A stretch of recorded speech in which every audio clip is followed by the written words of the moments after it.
Soy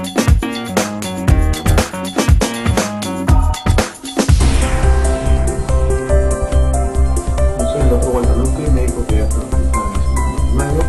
El día de hoy vamos a empezar a hablar de un tema bastante importante en nuestro país. Vamos a hablar sobre tuberculosis infantil o tuberculosis en pediatría. Este es un problema obviamente de salud pública, ya que nuestro país a nivel de las Américas constituye el segundo país de más alta incidencia y prevalencia de tuberculosis. Vamos a empezar hablando primero por la definición. ¿Qué cosa es la tuberculosis? ¿No? Es una enfermedad infecto-contagiosa producida por el Mycobacterium tuberculosis, ¿no? O también llamado el bacilo de Koch. Puede comprometer no solamente el pulmón, aunque, como todos sabemos, el pulmón es el órgano que con mayor frecuencia se afecta. No solamente afecta el pulmón, sino también otros órganos, ¿no? Puede ser a nivel óseo, tuberculosis ósea, puede ser a nivel cerebral, tuberculosis cerebral, a nivel de meninges, tuberculosis meningia, etc. Cualquier órgano en realidad puede estar comprometida por esta enfermedad. En pediatría, normalmente los niños, ¿no?, son los más proclives a hacer la enfermedad, ¿no? Obviamente la población de riesgo definitivamente son los menores de 5 años. Como ya mencionamos, los niños, aparte de hacer la enfermedad, son más proclives también a hacer las formas extrapulmonares, como las meningitis y las enfermedades diseminadas, que son consideradas actualmente enfermedades graves de presentación de la tuberculosis. La enfermedad casi siempre es presentada por inhalación, ¿no?, a través de la gotita de fluye, a través de una persona que tiene la enfermedad y que es bacilífero, ¿no? Esta persona tose, ¿no? El huésped susceptible, que en este caso es el niño, inhala y va a hacer formas posteriores de la enfermedad. Entonces, cuando hablamos de Mycobacterium tuberculosis, debemos tener ciertas características del bacilo de tuberculosis. Primero, que es un parásito estricto, es aerobio, por eso que se localiza en las zonas de máxima oxigenación, ¿no? De ahí viene la prevalencia o la mayor presentación en las zonas apicales del pulmón, ¿no?, por la mayor capacidad de ventilación que existe en dichas zonas. Aparte, no tiene toxicidad primaria, o sea, la persona que se infecta no hace la enfermedad a los 2, 3, 4 días, ¿no? Pasa un tiempo, después el complejo primario puede hacer la enfermedad evolutiva. Es un parásito estricto de multiplicación lenta. ¿Eso qué quiere decir? Que su replicación generalmente sucede cada 72 horas. De ahí que cuando el paciente tiene la enfermedad, el tratamiento se da una vez al día, ¿no? No es necesario 2 o 3 veces al día, una vez al día. La virulencia es variable, no solamente depende de la gente, sino también del huésped, ¿no? Mientras más inmunosuprimido sea el huésped, obviamente la posibilidad de formas graves o extrapulmonares también son mayores, ¿no? El cultivo es positivo por lo general entre 15 y 45 días, ¿no?, después de haber sido iniciado este proceso. Esto es una desventaja porque después de un tiempo bastante importante recién se puede saber la sensibilidad al Mycobacterium tuberculosis, aunque actualmente existen pruebas que detectan más tempranamente, como la prueba MOTS u otras pruebas también de cultivo celular. El bacilo de Koch o el bacilo de tuberculosis obviamente es un bacilo ácido alcohol resistente que se pinta a la coloración de 100 Nielsen, ¿no? Es un bacilo pequeño que tiene una longitud aproximadamente de 1 a 4 micras.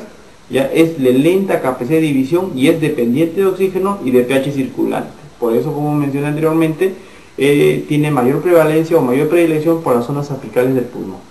Frente a condiciones adversas se mantiene en estado latente. Puede estar meses o años en estado latente. Cuando el huésped susceptible baja la inmunidad o en ciertas circunstancias produce disminución de la inmunidad, ya sea primaria o secundaria, se activa y hacen manifestaciones pulmonares después de muchísimos años de haber iniciado la infección o contagio. Como ya mencioné, la capacidad de este bacilo no solamente depende del huésped, sino también de la gente.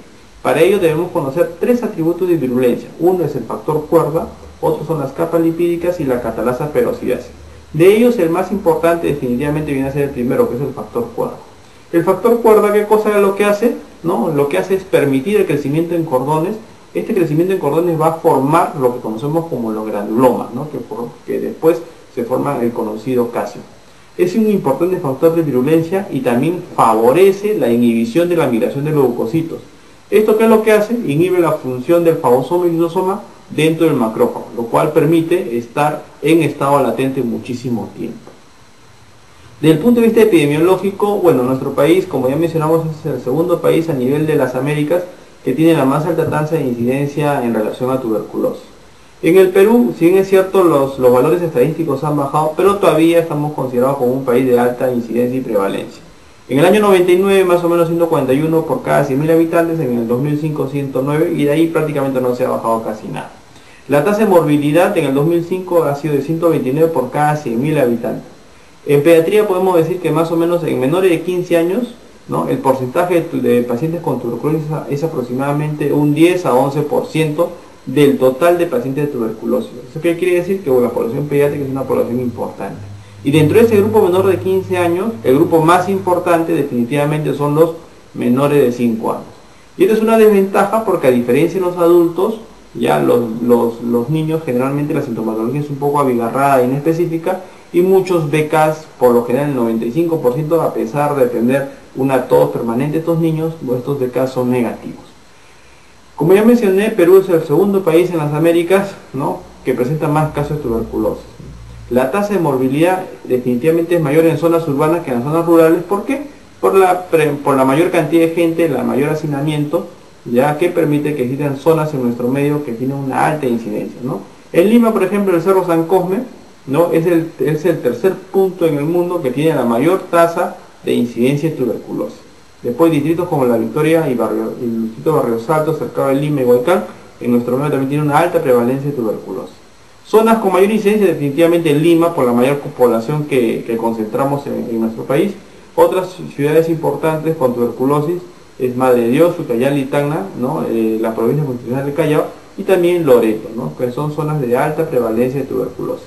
Normalmente, anualmente se reportan entre 25.000 y 30.000 casos de tuberculosis, ¿no?, casos nuevos de tuberculosis, ¿no? Esta es una estadística bastante dramática en realidad, ¿no? Se ha observado que conforme avanza los años, no solamente se están viendo resistencia al Mycobacterium tuberculosis, ¿no? Antiguamente, o hasta hace unos años, se hablaba de Mycobacterium tuberculosis resistente, ¿no?, que son los MDR. Actualmente ya se está hablando de los XMDR, ¿no? El MDR, ¿qué cosa significa? Significa o que son resistentes o que no son sensibles a los dos medicamentos básicos, isoniazid, rifampicina. El XMDR obviamente son resistentes a los medicamentos de primera, segunda o tercera línea, incluso la kanamicina, etcétera, ¿no? Nuestro país ya tiene una prevalencia en relación a MDR importante, que cada vez lamentablemente está en aumento, ¿no? Este es un gráfico en donde se observa la presencia de resistencia de Mycobacterium tuberculosis, y nosotros tenemos un punto intermedio, ¿no?, respecto a estos MDR. La distribución, por lo general, casi más del 85-86% son casos nuevos. Existen un 11% de recaídas, que quiere decir que de cada 10 niños, más o menos 1 o 2 niños recaen lamentablemente por sin tratamiento, y existe un 1% de fracaso, ¿no? Esto es un gráfico en donde se muestra la expansión de la tuberculosis MDR, ¿ya?, en los distintos distritos de Lima, ¿no? Vemos que se encuentra concentrado más en las zonas centrales de Lima, ¿no? O sea, el centro de Lima, Rimas, San Juan, Lurigancho, El Agustino, Santa Anita, etcétera, ¿no? Incluso La Victoria también tiene altas prevalencias de tuberculosis. En las zonas periféricas de Lima, obviamente, baja la cantidad de estas cepas, ¿no?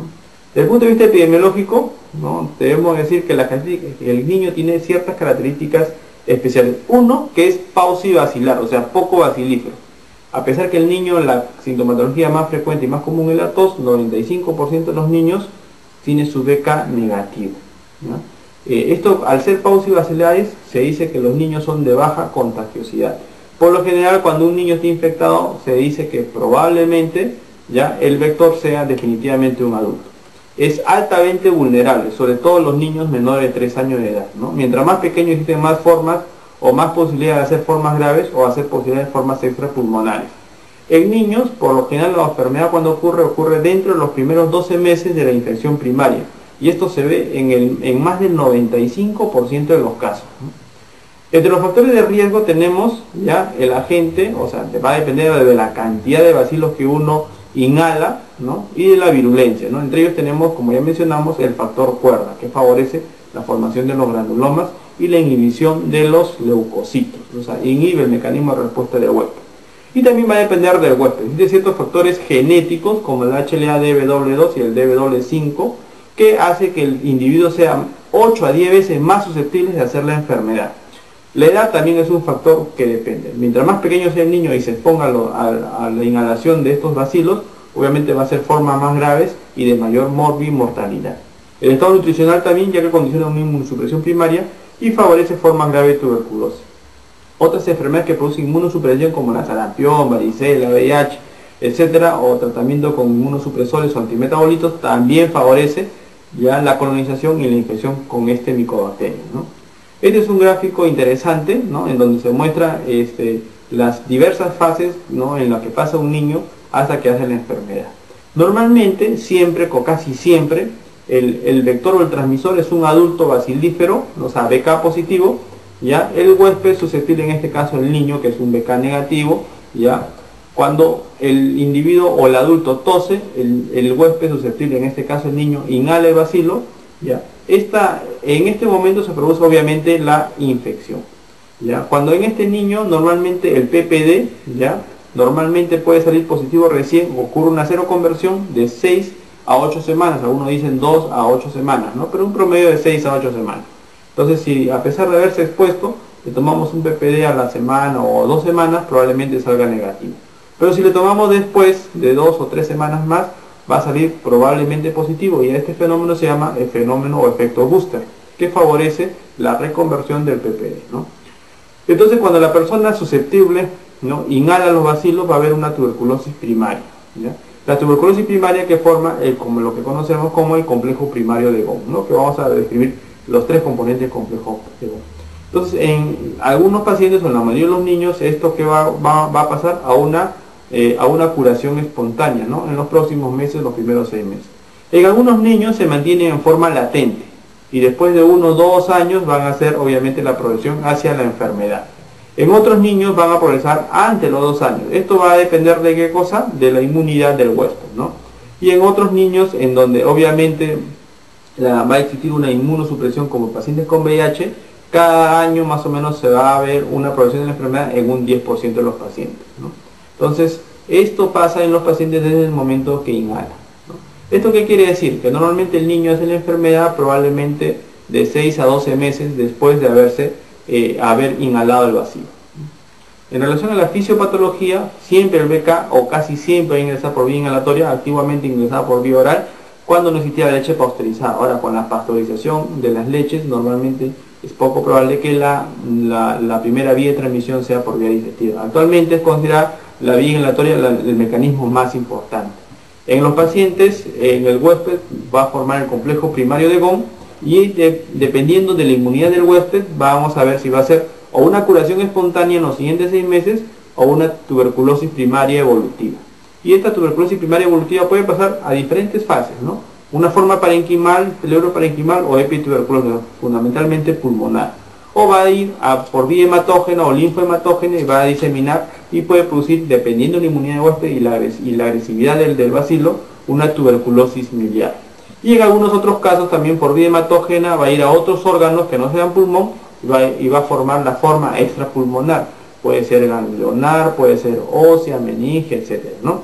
Entonces, dependiendo de la virulencia, dependiendo de la gente, pueden dar estas 3 formas: pulmonares severas como la miliar, y las formas extrapulmonares. Cuando ocurre esto, ¿no?, existen varios estadios de presentación. En el estadio 1, por lo general, no hay crecimiento bacilar, es totalmente asintomático. Si bien es cierto, el bacilo es destruido o inhibido por el macrófago, al macrófago alveolar no crece y destruye al macrófago. Sintomatología prácticamente no existe. ¿Ya? En el estadio 2, el bacilo crece en forma logarítmica, ¿no?, en el macrófago no activado, que es un macrófago considera inmaduro, y se forma el tubérculo, ¿no?, que va a haber una atracción de monocitos y linfocitos. En este estadio 2 ya vamos a encontrar cierta sintomatología. El bacilo, por lo general, en estas formas van a ir a los ganglios linfáticos, va a producir la diseminación linfática y hematógena, va a localizarse en el pulmón, riñones, y algunas veces puede localizarse en los huesos largos. Causa la enfermedad o permanecen a veces en forma latente, ¿no?, a nivel ganglionar. Y cuando baja la inmunidad ya pueden reactivarse y nuevamente hacer formas diseminadas.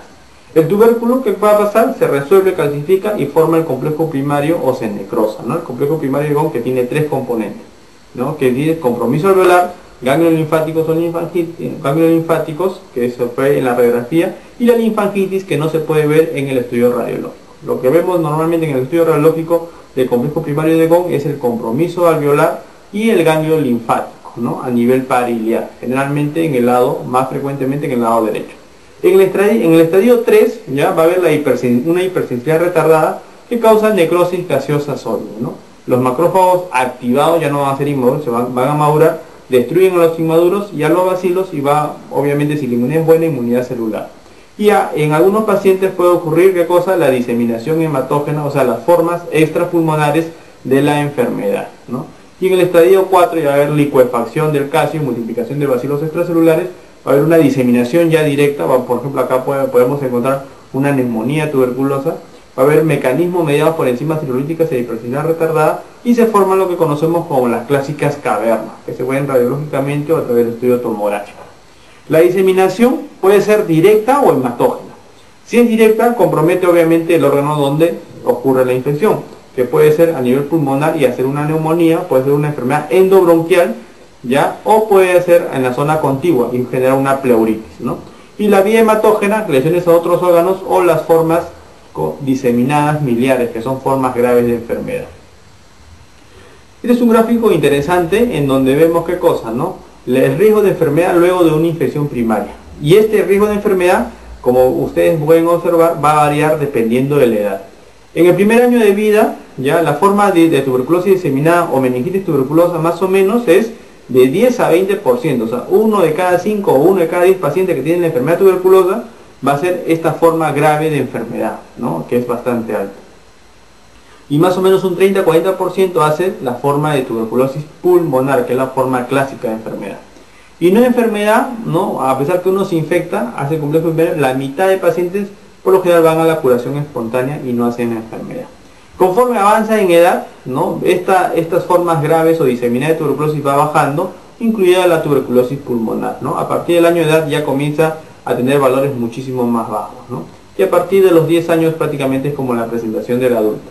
Formas diseminadas o tuberculosis meningia menos del 0 a 5%, y formas pulmonares más o menos un 10 a 20%.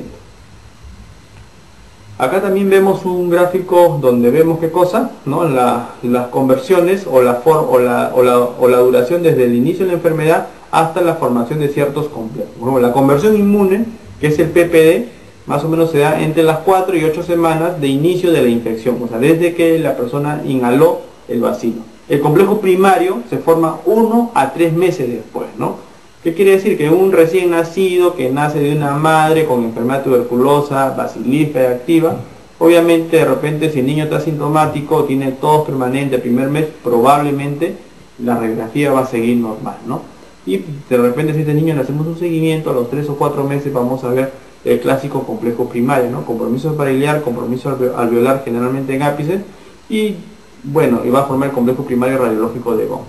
Otras, ¿no?, como las complicaciones pulmonares locales, se ven 3 a 9 meses después, ¿no? O sea, los compromisos, ¿qué cosas? Las neumonías tuberculosas o la pleuritis tuberculosa, etcétera, vamos a ver 3 a 9 meses después. ¿Eso qué significa? Que si el recién nacido nace con enfermedad tuberculosa, más o menos va a ser la enfermedad 3 a 9 meses, a los 3 a 9 meses de vida. Antes es difícil que haga sintomatología.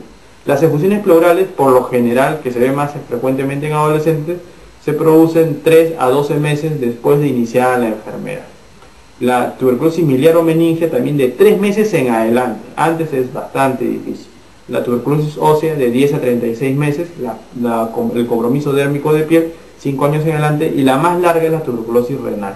La tuberculosis miliar o meningia, ¿no?, por lo general se da 3 meses en adelante. Por ejemplo, si nosotros tenemos un recién nacido, y a los 15 días de vida, obviamente viene con una dificultad respiratoria, le tomamos una placa, y en la placa hay un infiltrado retículo micronodular característico, una milia tuberculosa, podemos decir, ¿es tuberculosis miliar o no es tuberculosis miliar? Vamos y ahondamos en la historia, ¿no? Si la madre es bacilífera, tiene tuberculosis pulmonar activa declarada, probablemente sea una infección congénita, o sea, no se infectó en el momento de nacer, ¿no? Se infectó obviamente en las etapas evolutivas intraútero, ¿no? Y por eso es que podemos ver en etapas más tempranas en la enfermedad, no a los 3 o 4 meses, sino a las 2 semanas o 3 semanas. Entonces, en relación a las formas clínicas de tuberculosis en el niño, podemos decir que la tuberculosis pulmonar más o menos ocupa el 60-80% de presentación de la enfermedad. Entre las formas extrapulmonares, definitivamente la más frecuente de la tuberculosis alveolar, 60-80%. La tuberculosa del 13%, que generalmente es menores de 5 años, y la tuberculosis miliar también menores de 5 años, aproximadamente un 5%. Las formas clínicas, vamos a ver una prima infección no evolutiva y una prima infección evolutiva. La prima infección evolutiva, ¿no? Tenemos diversas características. Uno es la tuberculosis pulmonar primaria, ¿no? Entre ellas tenemos la tuberculosis parenquimal, la pleuroparenquimal y la epituberculosis. Y la otra forma es la diseminación hematógena secundaria, lo que conocemos como tuberculosis miliar o meningotuberculosis, ¿no? Y las formas extrapulmonares como la ganglionar, ¿no? Enteroperitoneal, articular, ósea, renal, etc., ¿no? Y la reactivación que puede dar en cualquiera de las formas, ¿no? En cualquiera de las formas y en cualquiera de sus presentaciones, la reactivación del micobacterio en tuberculosis.